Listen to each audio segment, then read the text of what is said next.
Okay. Let me just go ahead and start. We can do a soft opening. Doesn't really matter. We don't have to be all official about it. All right. But what kind of coffee are you making? Is it the powdered stuff? Are you actually using a French press or something for professional? I have a percolator. Okay, that's good. That's good. I like. Not too fancy. My wife and I love coffee, so it's always a good way to go. But you seem to wear so many hats. Pardon me, working for Discord Games. How do you manage? How are you able to manage those tasks successfully? um, it's not easy. I'm not surprised. I mean, it, you're the director. You're also one of the founders of Discord Games. You're involved with everything. yeah, I kind of have my hand in just about everything, which is it's awesome, but it's also kind of difficult because it's when you're kind of like checking everything, like all the different aspects of the game along the way. You're at some point, if you can't keep up, you start bottlenecking everything, and Sure. that's always been a big concern. Like I try to stay ahead of everybody else and Yeah, yeah. get to things as quickly as I can. Like that's the only way I can really kind of keep up with things, and hmm it's just Discord doesn't have a lot of people though, so everyone has to no, be no. really their own. There's only a few of us. My partner Tim and I are basically the founders of the Mhm. studio, and then we have two contract artists and a musician working on Chasm. So Okay. there's five of us total, and A lot of work to like spread around. yeah, yeah, Yeah. exactly. Exactly. Like we got Dan Bessler, he's doing the background art solely, and then Glauber Kataki is doing the sprite animations, and Jimmy Stevelak's doing the sound and music. So, um, I'm like always like going between all three of them. Plus Tim, he's pretty much like the lead programmer now that I've kind of moved more into um, like a design and directing kind of position. So I'm like kind of interfacing with all of them almost every day. Sure. Trying to see what everybody's working on and keep things together and make sure we're all marching towards the same goal. Cool. Very cool. Where did the concept of Chasm come from? From the characters, the story? It's It who's kind of behind just that? came together, Yeah. strangely enough. Yeah, yeah. The original intention for the game was that it was going to be a kind of like a mining light game. Like I wanted to do something like Terraria, but not like as Love heavy with the Terraria. crafting. Yeah, and there actually ended up being a game kind of like what I was envisioning. It's called SteamWorld Dig. I didn't hear about it till long after, but so I originally started kind of with that goal where you'd be like kind of mining these big blocks out of the ground, and you're in this town. It was the same town, and basically you just like mine further and further down, and you'd find like random dungeons to explore. hmm Um, but I like kind of didn't really like the mining aspect so much. Like I could never really get it fun and have it like meaningful in the games. Like Gets a little tedious too. yeah, yeah. So I kind of took a step back from it, and I kind of realized like the dungeons were the fun parts. I should just focus on those. So I kind of scrapped everything I'd built over like a 3 month period by myself about 2 years ago, before like Chasm was really started, and kind of went back from scratch on it. And I kept like the whole town aspect to it and all that, but I wanted to do something like more like a classic Metroid game where I could like kind of hand design each room and then like have them all Sure. connected together differently. So that was kind of like the genesis of it. It was like kind of a leftover idea that I'd scrapped Sure. combined with another idea, and then everything from there is just kind of like fallen in place. Like there was like no master plan of like, oh, these are going to be the characters in the game and like this is what it's about. Like Okay. all of that kind of stuff has just changed to serve the game as we've gone farther and kind of broadened, I guess, like the Okay. scope of the game. That's It, been a big challenge as well. Like starting with such a simple idea and then like you just mhm, keep adding and adding to it, and mhm. sometimes you have to like pull things out or replace things, that don't make sense anymore. So Can't be too precious with certain ideas. yeah, yeah, and it can be tough because sometimes you'll really be stuck on an idea like, oh, that has to be in the game, but you just can't find any way for it to Right. really work, and sometimes you just have to cut things out. But like we're hoping at the end of the day, like what is there, is not going to be too much. Like it's going to be like a lot of stuff to do, but we want it to all feel natural and kind of all connect and like make sense in this world together. So Cool. So it's been more of a collaborative process. You started bare bones and then worked your way down to try and flesh everything out. yep. Okay. Yeah, Cool. yeah, and it's very collaborative. Like the whole team gives feedback too. Um, I try to leave like a lot of the design ideas and stuff open to them to kind of interpret on their own. I think it Sure. makes things a little bit more interesting if I'm not like dictating every exact detail. Just kind of Well, of give them a course. general idea and let them go town like with their own style and bring their own flavor to it. Because I think like we've got such a diverse and talented group of people. Like, just letting Mhm. them do what they do best, but just making sure that it's going to like Cohesive. where we need it to be, like the things that we need, and Sure, not focus time, like precious, very precious time on things that we don't need. So. sure, sure. How do you handle building a narrative game or a simple narrative in a nonlinear game, especially when the player isn't meant to encounter everything at the first possible introduction with a lot of Metroid things because you see something but you're not able to access it until much later. How do you Yeah, handle so that? there's two parts to that. One was like I knew right away when we started on the game, I did not want like kind of a modern game narrative, kind of like leading the game. Like I Mhm. think like Uncharted kind of changed things like big time a few years ago, and everybody's kind of followed that same kind of pattern now, where it's like the story kind of trumps the gameplay, and the gameplay Mhm. fits that. So like we've always wanted to go back to like the old school style, where it's like there's like almost no narrative in the game. It's more like your actions as the player is the story. Like Okay. Hmm. Super Metroid's like probably the most prime example you could possibly think of just like pretty much pure gameplay. But there's still a story to it because it's like your actions of going through the world and all these different interesting places Impact other and things. doing things. Yeah. Now the one thing that we did want to do is like we did come up with a pretty big set of lore for the game, Hmm. and we kind of wanted to go deeper with that side. So like right now there's like absolutely we've got over half the game done, and there's not a single cutscene in the game like where you're like Okay. literally stopped and like forced to like You absorb have you some. can always have some sort of action going on. Yeah, it's like you're always in control, and then like the story stuff is kind of like a layer behind it. Like I say story, but just as in lore, right? So if you want to learn more about the world and like why things are the way they are, and how certain things in the world ended up how they are when you discover them, like you can take the time to like read all this extra information, like finding notes and Sure. um, It's sort of a different journal aspect. yeah, kind of like a journal, but you can also, inspect the environment and, gain clues from things. Like in the catacombs area, there's like paintings and stuff. And like while the paintings are related to a puzzle in the game, they also give you some backstory in a way, Mhm. on events of the world and people in the world. So Yeah, it's always nice to have the story support the gameplay, unless it's a really stellar story to begin with. You get this weird juxtaposition where it's either you have a game that supports the story or a story that supports the yeah, game. or you're So, like, oh man, okay, our player needs to end up here in our story, so like hmm, we fill in with the gameplay. So we've tried to like go reverse on that, where we're like, okay, what would be fun next with the gameplay, and then kind of make everything else fit that. But the second part to all this I was going to mention was that like you had mentioned like oh you see something and then you come back. Like I mean we basically had to come to terms like the procedural generation is great, but you can't you can't just like kind of have anything anywhere. Like so hmm, there's still an overall flow to the game that's always going to be the same. You'll always get power ups in the same order. You'll always okay, come to certain situations in the same order. And we were originally trying to steer away from that, like to do something deeper, but like you always come to this divide, I guess, where it's like you either try to make it more random and unpredictable, and then it's like way less paced, I guess. hmm. Like the experience is like not as well polished and paced properly. There's Because less control in that. yeah, and I'm a big fan of classic games and like how they taught people controls without having things pop up and Sure. explain things to them. Like, it's just a natural progression of like interesting mechanics to the player and new ideas and things that like if you start trying to randomize that, it just doesn't work. Hmm. So we've tried to create kind of like I call them kind of like tent posts, I guess, of like the core parts of the game. Hmm. Like these are the things that the player has to come to in certain orders, and they kind of keep everything together. And then it's like the pieces in between those that are kind of procedurally generated. So, like if you've just gotten like ability X and now you're on your way to fight boss Y, like the path there isn't going to necessarily be the same Sure. as it was the last time you played. It'll probably be in the same general direction and have some of the same general stuff, but it's not all the details will be It's not kind cookie of cutter different. experience. Yeah.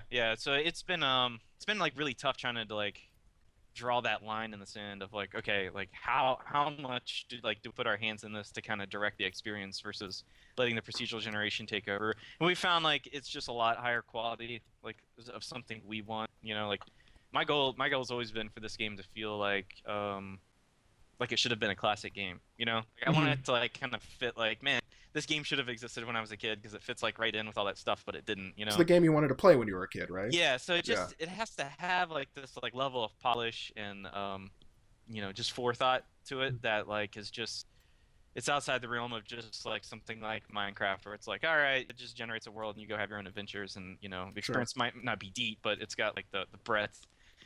And I didn't feel like that was the way to go for this game, so we kind of decided to mix it up a little bit and go more towards like this like classic adventure experience, but using procedural generation. Cool.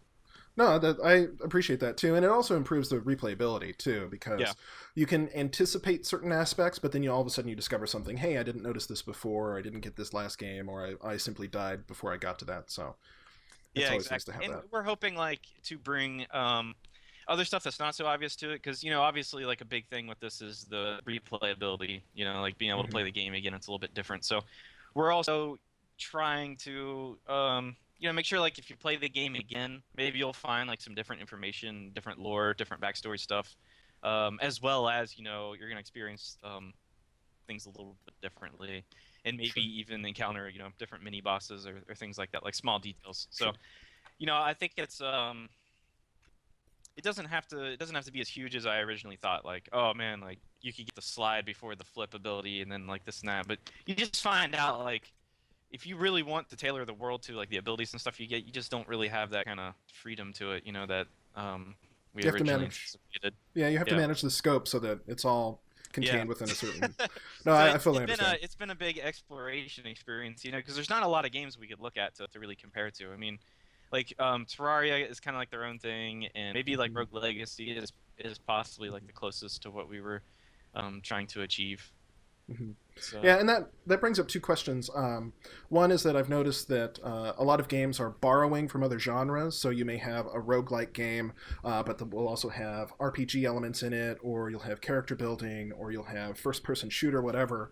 Do you see this genre bending as the simple way for video games to develop naturally, or is it something else? yeah, I think it's like a progression. It's kind of like Hmm. evolution in a way. Like if it's Hmm. always just the same two things mating, you're always going to end up with the same thing. So it's kind of like you have to bring in something like a little different if you want some variation. So, I mean, yeah, there's definitely some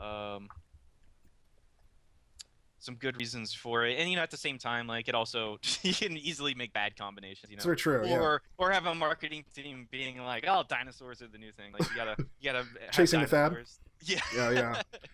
yeah. So I think there's always that kind of stuff. And it's kind of interesting playing games like the ones that see that others have kind of improved upon their own formula, like the Hmm. new 3D Castlevanias, like the Lords of Shadow kind of felt like this like weird combination of like Castlevania, Uncharted, Oh, and Tomb really? Raider. Like Oh, it's wow. just got all these like different kind of like gameplay elements that these other games are using. It's like, Hmm. oh, okay, now we switched it up. This isn't the combat section. This is a section where you're like shimmying across like a ledge, and then Okay. like using your whip to swing or whatever. Like it's like everybody's like trying to find like the most interesting mechanics, I guess, to keep gameplay diverse because Yeah. that's always like a big issue. You don't want to like be just straight combat or straight platforming. Well, even moreover, it becomes less iterative because if you have the first game in a series that you make, okay, you've set out whatever tentpole mechanics you want to use, and then you just go that extra step, and that can bring improvements, but again, it doesn't always bring something new to the party. So, Yeah, and I feel like there's also a risk that you might end up making it generic. You kind hmm, of lose like whatever would make it like really stand apart if you're like blending all these other things that are popular into it. So it happened to Dead Space. I mean, yeah, it was this great horror game, and then because it had to appeal to more people to sell more units, they sort of diluted it yeah, and it's just kind of made it like really Resident Evil, like they just went straight action perfect. games with 5 and Hmm. 6. So it kind of loses a lot of people like me that were interested in the first place because it was different. Hmm. Yeah, But by virtue of what it was, that's what made it so great. And then it would when it changed, it was less so. but then at the same time, you got people like us. We're basically working with a standard Metroidvania formula and then It's a good trying to recipe. inject like some Diablo hack and slash kind of mechanics into it. So I mean, like we're all kind of doing the same thing. It's like if you didn't try these different combinations, then I guess your genres would kind of stay apart, and like the mechanics even. It's kind of interesting for us too because we're able to like look back at like a lot of the games like NES era and Super Nintendo stuff. Like Zelda and Mega Man and Castlevania and Metroid. Like all those games had like their own mechanics, and like they were all very distinct, like the way that they worked. Um, like the original Castlevania games never had ladders in them or something like that, Hmm. right? You'd never climb around like Mega Man. Like you always had a And it whip seems and really simple too to yeah, incorporate. yeah. And like so they kept it very focused like on like what that IP was about. Like those characters did certain things and like that's just, how the games were built around them. And now we're able to kind of look back and not have any restrictions. We could be like, oh, well, we like the ladder climbing from Mega Man Throw it and the in. whips from Castlevania and the stuff from Super Metroid. Like, so we're able to make something that kind of like mixes a lot of the stuff that we were influenced by. And I guess Tina, you're kind of always worried like, is it gonna go too generic? Like if we blend all these things, is it just gonna end up being something that's not particularly stand out on its own? But Yeah, the art is probably in the execution too. It's how yeah, well you incorporate those things, because you can have everything under the sun, but if you don't blend it together very well, then it doesn't yeah, do it's just anything all for about you. the combination and if it Hmm. fits right. And there's like so many just nuances to it, like Hmm. of combining things and trying to get a tone for the game and like pace and like what people should expect. Like we Sure. look to certain things a lot, kind of get some of those like Zelda's been a huge influence. I think like I really like the tone in the original and the atmosphere like in the Hmm. first couple games like the Super Nintendo one, Link to the Past. That's like a huge inspiration for me like creatively. Like I love that world and Hmm. I was kind of sad that like they kind of abandoned that whole thing. The just how beautiful the pixel art is Hmm. and Is very all that. distinct, and So even though yeah, the newer games have been distinct in their own way, like Wind Waker was very stylized, it's not the same. I mean, yeah, it's that sort of iterating on that same style or going a different direction and seeing where it takes you. and that's really what it's been more about for me was like thinking back to like the feelings I had as a kid, like playing these games, like the sense of mystery that it would evoke, Hmm. like the creativity and like just sending my brain crazy thinking about like all this stuff because the games I found myself drawn to as a kid were the deeper ones like Hmm. Zelda. I mean the Absolutely. original one for NES had like a 50-page manual that came with it. Like I take that thing with me everywhere, like trying Yeah, to yeah. get any tiny bit of information from it because like the game didn't really have that. Like the game Right. was just the game. It was It's supplemented. like yeah, it's like the world was like kind of crafted with all these things in mind, but like there's not really in the game any hints to any of that stuff. It's just so it stays very mysterious. Like the whole game is unless if you didn't have the manual, you'd have like no clue Oh what's yeah. going on in that game. Blockbuster going to So rent it, that not going to happen. Getting it used yeah, somewhere would not work. You had to have that manual. yeah, Yeah, exactly. absolutely. But that's Uh, kind of been like my focus, I think. Like really, when it comes down to it, like I wanted to make like a deep pixel art game that kind of had this like interesting world and it like did push the story on you. So sure. that's just kind of been our focus is finding like the focus of the game, like Hmm. what Chasm is and like what people will think about like when they play it. Sure. Sure. Sure. So that leads to my next question. What's been the biggest unexpected part of developing the game? I mean, you've done the Kickstarter route where you had to sell it to the folks, and then you've had the sort of not early access but alpha period where you've continued to make changes. What's been the most unexpected part of that? Just the difficulty in like Hmm. expanding the original prototype to um something we think is like worthy of like Okay. all the effort that we're putting into it. Hmm. Um, because it's like I put the prototype together in like 6 months that we put up on Kickstarter and got funded. And then just going by that, you'd be like, oh man, if I was able to do that in 6 months, then I could probably finish the whole game in like a year or whatever. That's But pretty optimistic. That's very optimistic. yeah. And that was we were scared though when we did the Kickstarter because it was like we really didn't want to put out a Kickstarter that had a year delivery date. Not a lot had done that yet. Some of the more popular ones like FTL that were back when we did Hmm. ours that were like really successful. We were looking at had a much shorter time. It's like, oh man, we're almost done with this game. Like if we could just use your help. So Hmm. it was a little different for us coming, being like, okay, we've got almost nothing done. We've got this prototype. It'll take a year to complete. So that was a big shock that we got as much support as we did to actually just Good. make the whole game. Hmm. People waiting that long, and then a year rolls by. That was like this past May, and it's like we're not anywhere near where we need to be, and we had gotten like really sidetracked, like trying all this different stuff. And that was kind of the problem, like I was saying earlier, is like if you go from like this like little prototype with like no scope Yeah. to something like full on, it's like okay, we had to develop the backstory, characters, like all the lore, like all the stuff to tie in, because otherwise like you just end up with all this randomness, you know. Like Hmm. I really wanted like all the bosses to make sense, like with the world and um just kind of like how it all came about, you know. Like I Hmm. wanted like that unraveling to be really interesting for players. So that takes like a lot of thought in itself, just coming up with all that stuff and trying to figure out the mechanics of the game. Like we didn't have Hmm. the power-ups when we did the prototype, so Oh then we yeah. had to figure all that out. And it was just kind of like nonstop I wouldn't say problems, but just like stuff you don't really expect when you're kind of like trying to expand this thing to Sure. a full feature. And I'm assuming like people that make like shorts and then move up to like a full movie, you know, they kind of have the same problems. Like Yeah, you need that like sense a of lot scale is bigger. completely Yeah, different. yeah, you need like the way bigger or more solid structure to support something that's like 10 times bigger or longer or you know. And I think that's like the problem with games is it's really hard to see the necessary depth when you're talking about kind of going the next step on something. You know, you only Hmm. see kind of the surface details, like, oh yeah, we need power ups, but you don't start thinking about how power ups tie into like literally every facet of the game, like the Right. platforming and the movement and where you Yeah. can go and you know, like how fast you can get there and like all these like details. Like you could just go on and on forever, like down different paths, thinking about things and how stuff should work. So the nearest thing I could think to like describe this whole thing to is kind of like just starting with a giant block of granite and then like you're just Uh-huh. like chipping Chipping away at it. away. Yeah, and it's sometimes like you know it kind of comes out ridiculous and ugly, and then you just gotta like lop parts off and start over. You You have know, to I mean, finesse it. Yeah. yeah, yeah.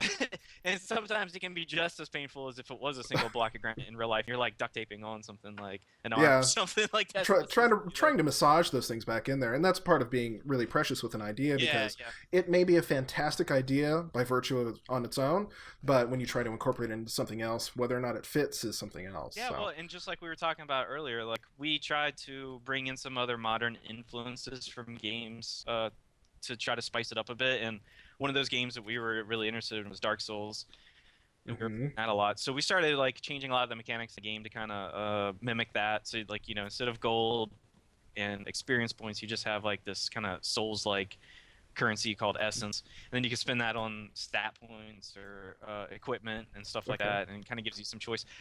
So we implemented all this stuff and like we tried it out, and that's what we launched with the original alpha, and we had some mixed reactions from people.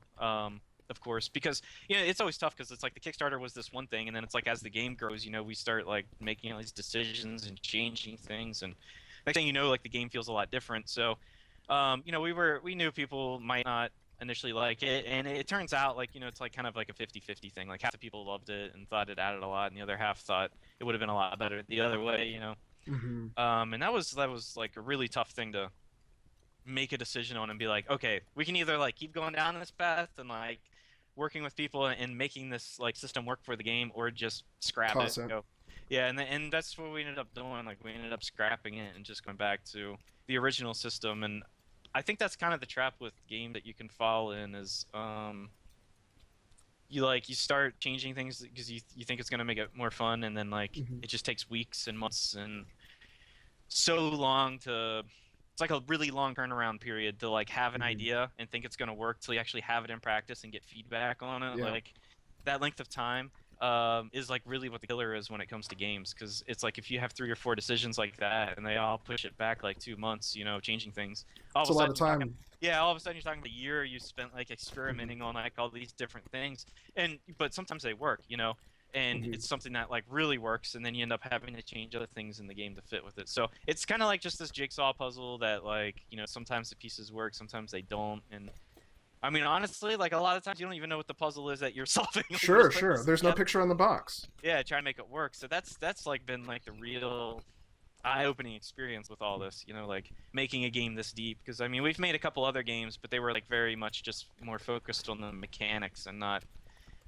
this like really long deep experience. So that's Sure, sure. been a huge just a huge learning process, I guess, for us. I mean, obviously, if we make another game, I think it'll go a lot quicker because You'll we've you'll have learned a learned the ton. lessons. Yeah. Yeah, yeah. Perfect. But at this point, we don't even want to think about like. At least I know I don't like get Yeah, Chasm 2 or something like that's one that. of the things that a lot of people fall into. It's they're always asked, "So what's next?" And you're like, "Well, I'm not even done with what I'm working on now, let alone thinking about what's happening next." I mean, I'd lie Come. if I didn't say we didn't talk about stuff. You know, like you kind of Mhm, have to just to stay motivated. Like, mhm.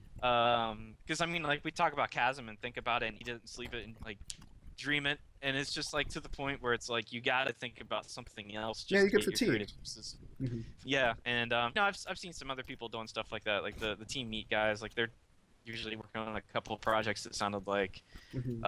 you know, because you kind of have to like somehow just trick yourself back into doing work, like even when you don't want to, you know. And this is like a very much a creative process with all this, and you can't really force yourself to be creative, you know. It's you have to like work out different tricks and ways to get yourself like back in the groove. And Hmm. you know, that's been like next to just like figuring the game out. That's been like the toughest part of this is like the length of the process. Is kind of like a marathon, you know. The first 6 months, like you're all fresh, everything's great, and then like a year hits, and you know So you it's a kind of little bit find more yourself, routine. yeah, Hmm. and then the 18 months, and you start being like, okay, when are we gonna finish the thing? Like, is it ever Yeah, gonna be done? sure. Like, is any date we set gonna, um, you know, be something we can live up to? You know, it's Hmm. Well, and that brings me to probably my last question is sure. Chasm, as you've mentioned, has been kicking around for quite a while. You had that prototype in 6 months, but it's been a year since then. How has Discord grown in that same time frame? I would imagine a fair amount. Yeah, I mean, we've picked up, as far as staff, we've just picked up one more person.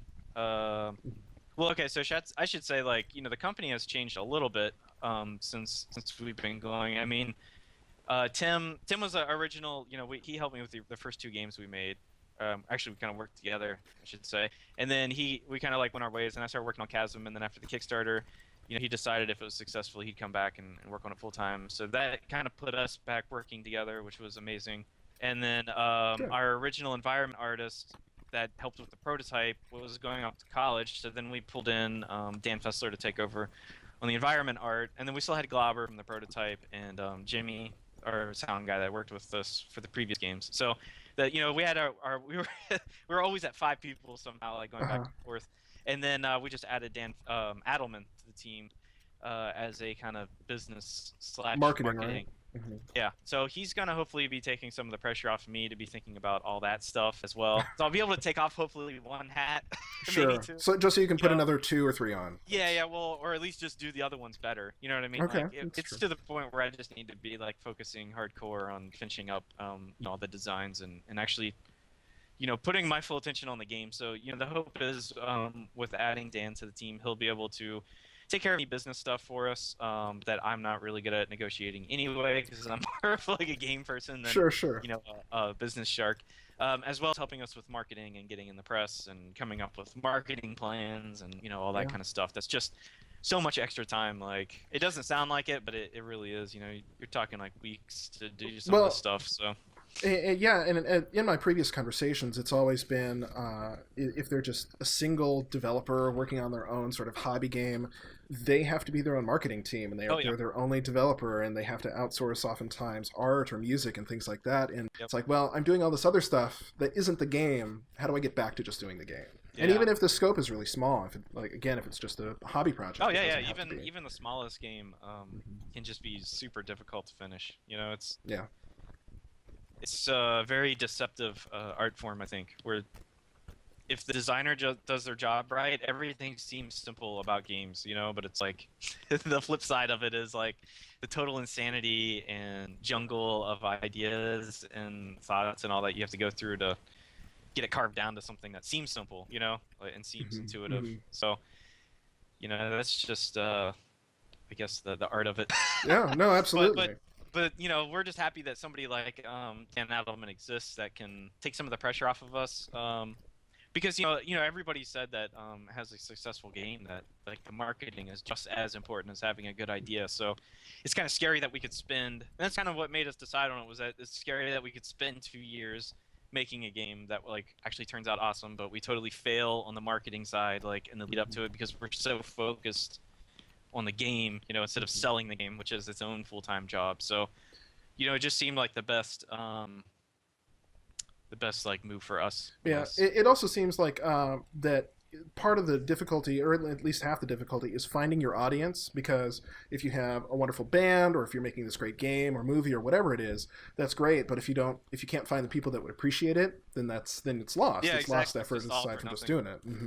Yeah, and I think So a lot of people have that like build it and they will come mentality, which sometimes works and it to a sometimes degree. works amazingly. I think like Mhm, maybe Minecraft had that mhm, attitude, like, oh, I'll just make this game and sell it for my website. Like, mhm, it's sometimes you just get lucky. Like, there's just no way around that. And I think like the media definitely there's like this cognitive bias for success stories. It's like you only mhm. hear or read about things that are successes. So if you're reading about 10 indie games a year that are like really popular, that means that there's got to be 10,000 out there that Oh, absolutely. you will just never ever even begin to hear about. And I find myself like since I've been working more, like I used to follow stuff like a hawk, and now like if I would have read maybe an hour about this stuff every day before, like now maybe doing like a couple hours a week, and like now just like all kinds of Mhm. things slip by my radar that are More important relative things. like indie hits, like for Mhm. for that stuff. But it's like if you're not like in that mode where you're reading news sites every day and like keeping up with trailers being launched and screenshot releases and um who showed up where at what events, like showing off what Yeah, game, yeah. you could so easily get out of the loop of all this stuff and just completely miss out on a game. So that's like probably our number one concern past making a game that's not fun is making a game that's fun but just Doesn't have jumps anybody. out and like it's on that new release list and then just falls right off and nobody ever plays it. Yeah. So hopefully I can assist in my small way to try and get something like that, Yeah, exactly and right. God. whatever it may be. Hey, we But appreciate it. I appreciate you and thank you again. This is a little bit hectic to set up, but it's been great talking to you, James. So Yeah, you too. uh, good luck, and I'll talk to you soon. All right, happy holidays. All Take care. right. Yeah, you too. It's Christmas, isn't it? New Year's, all that Yep. good stuff.